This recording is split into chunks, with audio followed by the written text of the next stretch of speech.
Hello everyone, welcome to my YouTube channel. आज 14 सितंबर 2020 है और आज की इस वीडियो में हम education and job related important updates को कवर करने वाले हैं।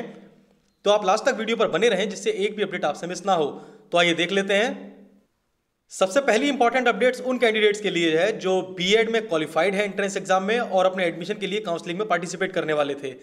तो यहां दे रखा है बीएड में प्रवेश के लिए काउंसलिंग को निरस्त किया जा चुका है और इसका रीजन जो बताया गया है वो आपको डिटेल में बता देता हूं मैं।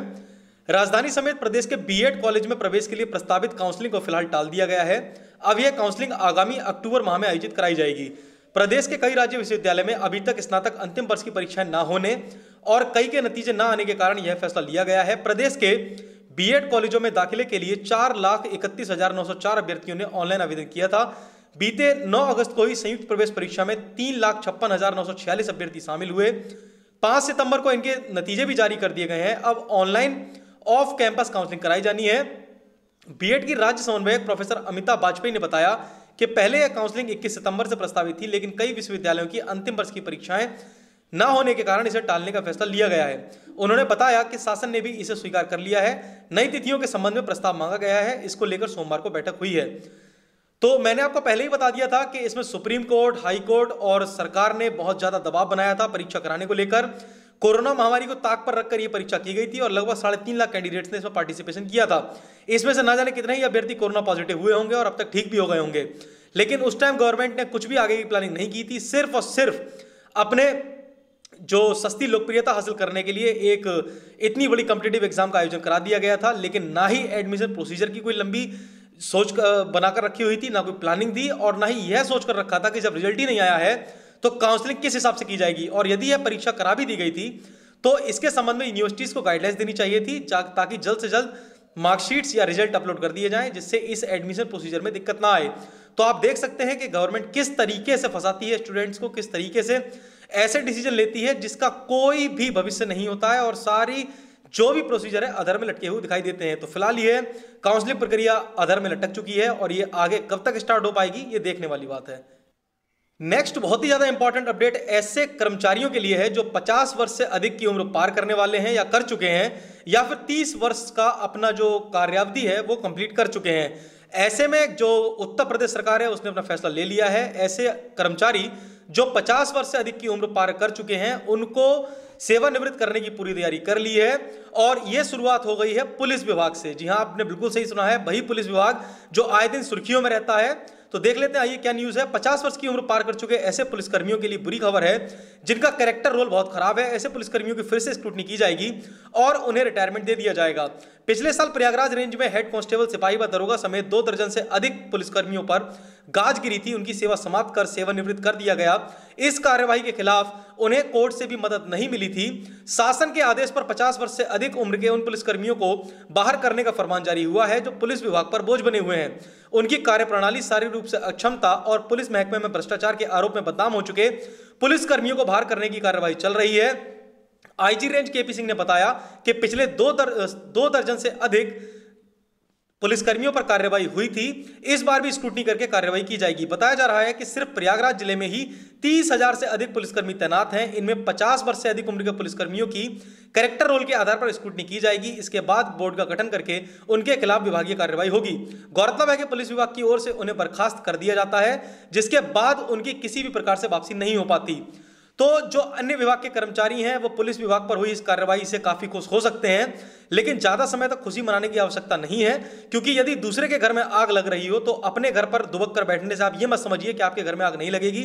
आज पुलिस महकमे से शुरुआत हो चुकी है, फिर आगे चाहे शिक्षा विभाग की बात की जाए, स्वास्थ्य विभाग की बात की जाए या राजस्व विभाग की, बहुत जल्द एक लाइन से सब लाइन हाजिर होने वाले हैं और सभी विभागों पर यह गाज गिरने वाली है। एक बात तो इस प्रक्रिया से पूर्णतः स्पष्ट हो चुकी है कि सरकार सरकारी विभागों पर नकेल कसने में पूरी तरह से नाकाम साबित हो चुकी है और यही कारण है कि इस तरह की स्क्रूटनी के कार्यक्रम किए जा रहे हैं। क्योंकि यदि सरकार का डर होता या सरकार इतनी सक्षम होती या सरकार के अधिकारी इतने योग्य होते तो इस प्रकार के स्क्रूटनी की नौबत ही नहीं आती और इन्हीं अधिकारियों और कर्मचारियों से अनुभव के आधार पर अच्छे से काम निकलवाया जा सकता था। लेकिन उत्तर प्रदेश सरकार की योग्यतम सरकार जो 56 इंच का सीना दिखाती हुई घूमती है वह पूरी तरह से विफल होती दिखाई दे रही है। नेक्स्ट अपडेट है, भर्ती के लिए कोर्ट जाएंगे अभ्यर्थी। जैसा कि बेरोजगारी बहुत बड़ा मुद्दा बन चुका है, ऐसे में अभ्यर्थी परेशान हो चुके हैं कि पढ़ाई करें तो आखिर किस परीक्षा के लिए करें। ना तो गवर्नमेंट कोई वैकेंसी पुरानी क्लियर कर रही है और नई विज्ञप्ति का तो आप विचार ही छोड़ दीजिए। ऐसे में अभ्यर्थियों ने ठाना है कि वे किसी न किसी प्रकार से भर्ती को निकलवाएंगे और भर्ती निकलवाने के लिए कोर्ट जाने का प्रयास किया जाएगा। यहां दे रखा है, अशासकीय सहायता प्राप्त एडेड डिग्री कॉलेजों में शिक्षकों के पद खाली हैं, इनके बावजूद सालों से भर्ती नहीं निकल रही है। अधिकारियों की कार्यप्रणाली से नाराज अभ्यर्थियों ने हाईकोर्ट में याचिका दाखिल करने का निर्णय लिया है। रविवार को आजाद पार्क में अभ्यर्थियों की सभा हुई। वक्ताओं ने कहा कि अधिकारी अपना काम जिम्मेदारी से नहीं कर रहे हैं, कोर्ट जाकर ही अधिकार मिल सकेगा। इसके पहले उच्च शिक्षा संघर्ष मोर्चा के बैनर तले अभ्यर्थी निदेशालय का घेराव कर चुके हैं। उत्तर प्रदेश उच्चतर शिक्षा सेवा आयोग ने विज्ञापन संख्या 47 के तहत असिस्टेंट प्रोफेसर पद की 1150 पदों पर भर्ती निकाली थी। मौजूदा समय प्रदेश अशासकीय सहायता प्राप्त एडेड डिग्री कॉलेजों में असिस्टेंट प्रोफेसर के 4500 पद खाली हैं। शासन ने कुछ माह पहले उच्च शिक्षा निदेशालय को 3900 पदों का अधियाचन जारी करने की अनुमति दी है।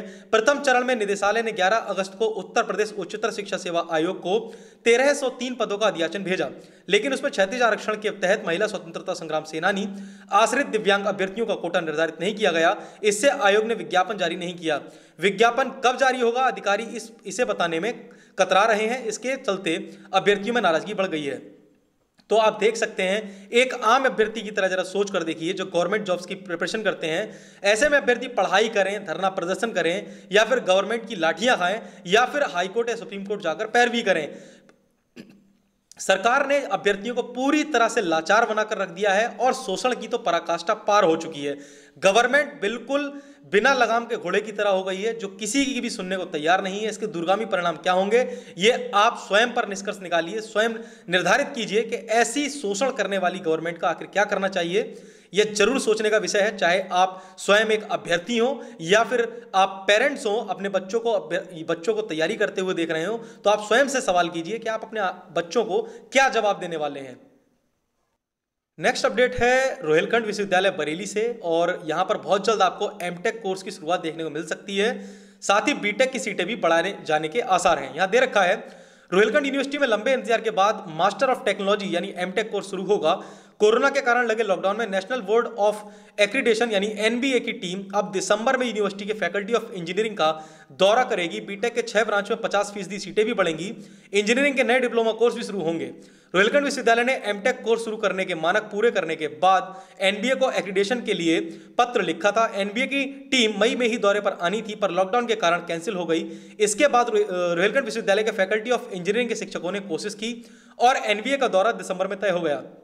दरअसल एमटेक कोर्स शुरू करने के लिए एनबीए का एक्रीडेशन जरूरी होता है। ऐसे में बार बार तारीख आगे बढ़ने के कारण यह कोर्स शुरू नहीं हो पा रहा था। दरअसल एमटेक 6 साल पहले ही शुरू हो जाता, तब रोहिलखंड विश्वविद्यालय को technical education quality improvement programme के तहत वर्ल्ड बैंक से 10 करोड़ की ग्रांट मिली थी। इसमें एमटेक शुरू करना एक प्रमुख शर्त थी। उस समय इंजीनियरिंग के 6 विभागों में केवल 1 प्रोफेसर थे, जबकि हर ब्रांच के लिए 1 प्रोफेसर का होना जरूरी था।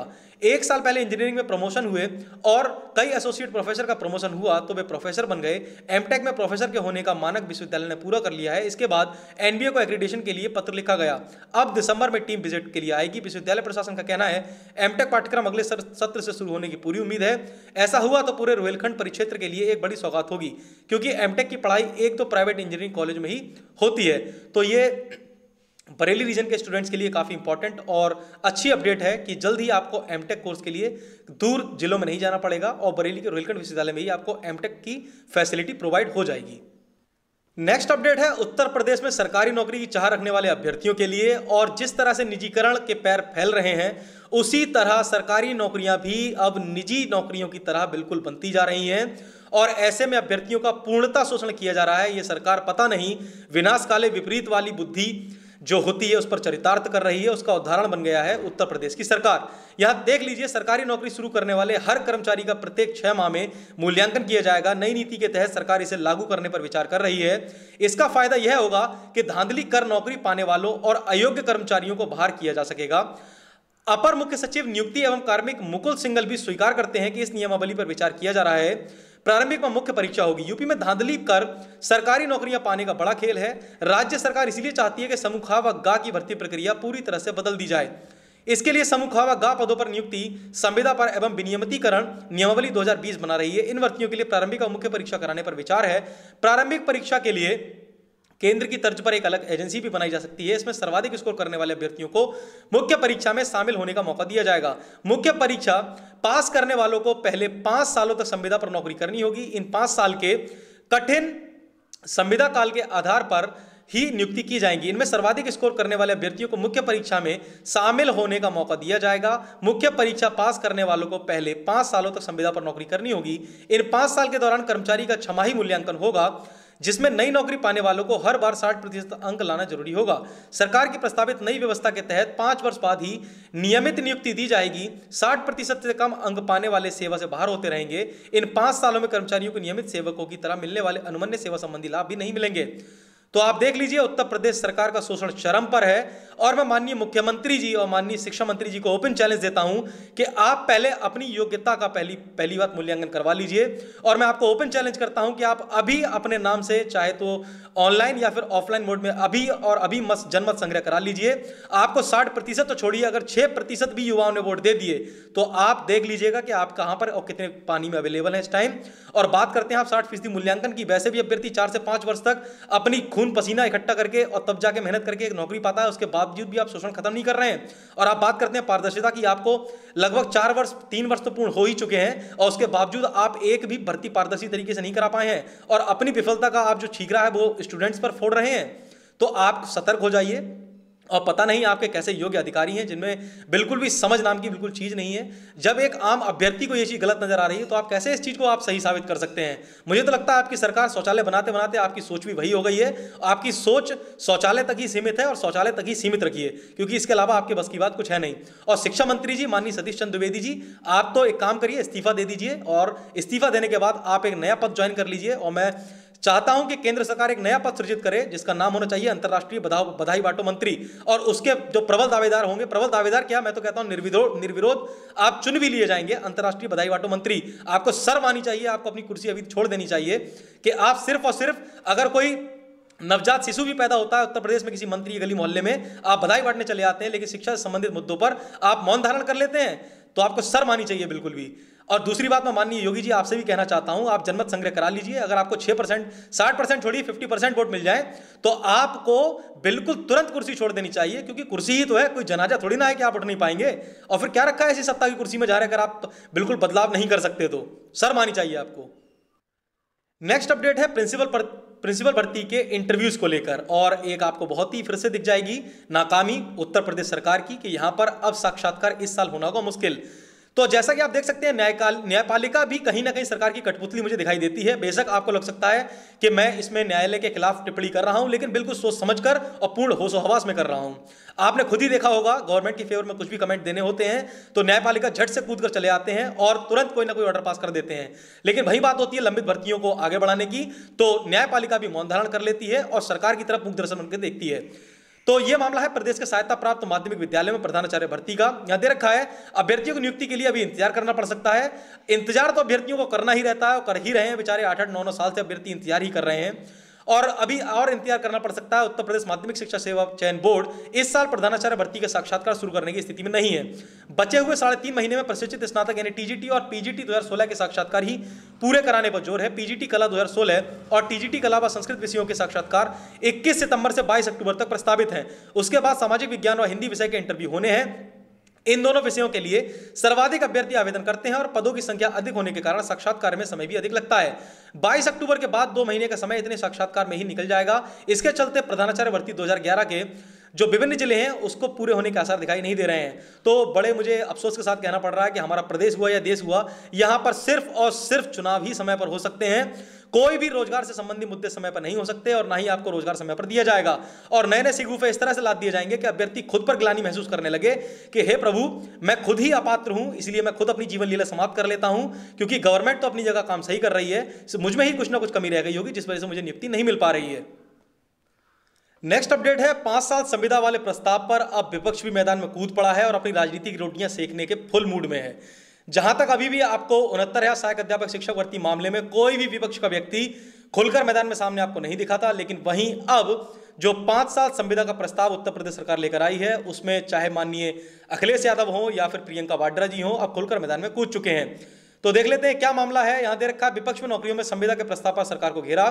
सपा मुखिया ने दी 2022 में सबक सिखाने की चेतावनी। माननीय अखिलेश यादव महोदय जब भी कोई बात कहते हैं उनका कहना यही है कि हम जब सत्ता में आएंगे तब ये काम करेंगे, और सत्ता में रहते हुए भी ये क्या काम करते हैं आपको पता ही होगा। तो फिलहाल मुद्दा ये है, सरकारी नौकरी की शुरुआत में 5 वर्ष की संविदा के प्रस्ताव ने सूबे की सियासत में हलचल मचा दी है। बेरोजगारी के विषय को लगातार उठा रहे विपक्ष ने इस मुद्दे को हाथों हाथ लपका है। सरकार के इस प्रस्ताव को युवा विरोधी करार देते हुए सपा प्रमुख अखिलेश यादव ने 2022 में सबक सिखाने की चेतावनी दे डाली है। तो कांग्रेस महासचिव व प्रदेश प्रभारी प्रियंका वाड्रा ने दो टूक कहा है कि युवाओं का आत्मसम्मान नहीं छीनने देंगे। सपा अध्यक्ष अखिलेश ने कहा कि युवाओं के प्रति भाजपा का रवैया शुरू से ही संवेदन शून्य रहा है। उन्होंने आरोप लगाया कि समूह की भर्ती प्रक्रिया में बदलाव किया जा रहा है, जिससे सरकारी नौकरियों में भी ठेका प्रथा लागू हो जाएगी। परीक्षा के जरिए चुने गए अभ्यर्थी 5 वर्ष की कठिन संविदा प्रक्रिया में छटनी से जब बच जाएंगे तभी पक्की नौकरी मिल पाएगी। संविदा काल में कर्मचारी पूरी तरह बंधुआ बनकर रहेगा। तो ये बात कहीं ना कहीं सही है, लेकिन गलत बात यह है कि अब जब राजनीतिक मुद्दा मिल चुका है तब चाहे कोई भी पार्टी हो वे अपने 2022 की चुनावी तैयारी में लगे हैं। इसका फोकस ये कम है कि युवाओं को फायदा मिले, इनका फोकस ये ज्यादा है कि 2022 में इनकी सरकार बने। तो ऐसे मुद्दों पर आप स्वयं सतर्क रहिए, चाहे आप पेरेंट्स हो, टीचर्स हो या खुद एक अभ्यर्थी हो, खुद अलर्ट रहें और पुरजोर विरोध करें, चाहे ऑनलाइन माध्यम से, ऑफलाइन माध्यम से, क्योंकि यदि आप अगर विरोध नहीं करेंगे तो आने वाली पीढ़ियां आपको जरूर कोसेंगी और आप खुद में भी पछतावा अनुभव करेंगे कि काश उस टाइम हमने सरकार की इन गलत नीतियों का विरोध कर दिया होता। आप भूल रहे हैं कि आप राजतंत्र में नहीं जीवित रह रहे हैं, आप लोकतंत्र में हैं, और लोकतंत्र की परिभाषा आप मुझसे बेहतर जानते हैं। जनता का जनता द्वारा जनता के लिए शासन है, यानी जनता के लिए जो भी अच्छा होगा वह इसमें होना चाहिए, ना कि जनता का शोषण करने के लिए। तो और जिंदा कौमें जितनी भी होती हैं वो 5 साल का इंतजार नहीं करती हैं, तो इसीलिए आप 5 सालों का इंतजार मत कीजिए। आप मत कहिए कि 2022 में हम ये करेंगे, 24 में ये करेंगे। अगर आपको जो भी करना है आप अभी करिए और अभी पुरजोर विरोध करिए, और ये जो प्रस्ताव है प्रस्ताव तक ही सीमित रह जाए, ये लागू ना होने पाए। और लास्ट में मैं एक अपडेट प्रोवाइड करना चाहूंगा। जैसा कि मैंने आपको बताया था कि राजीव पटेल नाम के जो एक अभ्यर्थी थे, उन्होंने नौकरी ना मिल पाने के कारण, सरकार की दमनकारी नीतियों के कारण जो सुसाइड कर लिया था। तो इसके संबंध में यहाँ दे रखा है, मुझे माफ करना, मैं अच्छा बेटा नहीं बन पाया। आखिर क्या है ये अपडेट देख लेते हैं। बस्ती जिला के प्रतियोगी छात्र राजीव चौधरी फांसी लगाने के बाद परिवार में कोहराम मचा रहा। रविवार को प्रयागराज पहुंचे राजीव के परिजनों को जब पुलिस ने बेटे का सुसाइड नोट दिखाया तो उनके आंसू निकल आए। पुलिस ने पोस्टमार्टम के बाद छात्र का पार्थिव शरीर परिजनों को सौंप दिया। गौरतलब है कि बस्ती का राजीव चौधरी छोटा बघाड़ा में किराए पर रहकर प्रतियोगी परीक्षाओं की तैयारी करता था। शनिवार को उसने कमरे में फांसी लगाकर जान दे दी। मरने से पहले उसने एक सुसाइड नोट लिखा जिसमें खुदकुशी के लिए परिजनों से माफी मांगी थी। इस घटना की जानकारी मिलने के बाद राजीव के भाई व अन्य रिश्तेदार रविवार को प्रयागराज पहुंचे थे। पुलिस ने बताया कि सुसाइड नोट में लिखा है कि पूजनीय बड़े पिताजी और मेरी माताजी, आप मुझे माफ़ करना, मैं आपका अच्छा बेटा नहीं बन सका। मेरे छोटे भाई बहन, आप लोग भी मुझे माफ़ करना, मैं आप लोगों का बड़ा भाई अच्छे से नहीं बन पाया। मेरे प्रिय मित्र श्री प्रकाश नरेंद्र चौधरी, संजय चौधरी, ज्ञान प्रकाश आदि और बड़े भाई कौशलेंद्र प्रताप वर्मा, आप लोगों से अंतिम इच्छा है कि आप लोग मेरे परिवार का हमेशा ध्यान रखोगे। मैं आज जो भी कर रहा हूँ वह अपनी इच्छा से कर रहा हूँ। मैं अपनी ज़िंदगी से परेशान हो गया हूँ, अतः आप लोग मुझे माफ़ कर देना। तो आप देख सकते हैं गवर्नमेंट कोई भी निर्णय लेती है शोषण करती जा रही है स्टूडेंट्स का, अभ्यर्थियों का, और स्टूडेंट इतना हताश निराश हो चुका है वो खुद में ही कमियां निकालने लगते हैं। सोचते हैं कि मैं ही शायद इस काबिल नहीं हूं कि इस जटिल प्रक्रिया से नौकरी प्राप्त कर सकूं। इस भ्रष्टाचारी सिस्टम में, गवर्नमेंट की दमनकारी नीतियों में आज की डेट में एक चपरासी की नौकरी पाना भी काफ़ी दूभर हो गया है इन कंपैरिजन ऑफ एक विधायक या सांसद बनना।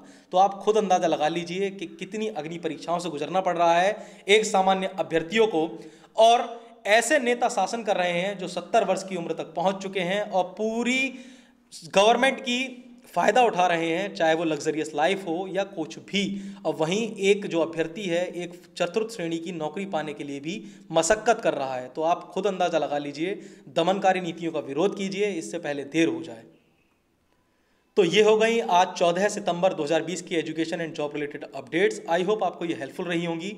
ऐसे ही daily education and job related updates के लिए आप हमारे यूट्यूब चैनल रविंद्र विला को सब्सक्राइब कर लीजिए, साथ ही पास वाले बेल आइकन को जरूर प्रेस कर लीजिए जिससे सारी अपडेट्स आपको तुरंत रिसीव हो सकें। और साथ ही आप हमें अदर सोशल मीडिया प्लेटफॉर्म जैसे फेसबुक, इंस्टाग्राम और ट्विटर पर भी फॉलो कर सकते हैं। और टेलीग्राम ग्रुप को ज्वाइन करना बिल्कुल ना भूलें, जहां मैं आपको डेली अपडेट्स प्रोवाइड करता रहता हूं। Thanks for watching this video. मिलते हैं आपसे नेक्स्ट वीडियो में।